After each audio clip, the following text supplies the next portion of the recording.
उद्धव ठाकरे वैभव नाईकांमधील बैठक संपली, बैठकीतील तपशील गुलदस्त्यात। मेंढ्यांच्या कळपात राहण्यापेक्षा वाघाच्या कळपात या, संजय शिरसाडांचा ठाकरे गटावर हल्लाबोल।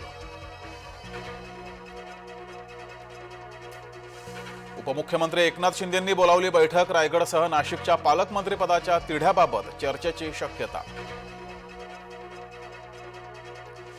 नाशिकच्या भगूर पाणी पुरवठा योजनेवरून वाद, शिवसेना राष्ट्रवादीमध्ये श्रेयवादावरून जुंपली। माझी ऑर्डर धनंजय मुंडेंनी थांबवली, अंजली दमानी यांचे धनंजय मुंडेंवर आरोप, कृषी घोटाळ्याशी संबंधित साहित्य मागवल्याचा दावा। जरांगेंच्या आंदोलनाची धार कमी करण्यासाठी धसांना पुढे आणलं, खासदार संजय राऊत यांचा भाजपावर गंभीर आरोप, राऊतांचे आरोप म्हणजे वेडेपणा, बावनकुळेंचा पलटवार। देशमुखांच्या न्यायासाठी मस्साजोग ग्रामस्थांची बैठक, तपासातील उणिवासंदर्भात अधिकाऱ्यांशी करणार चर्चा।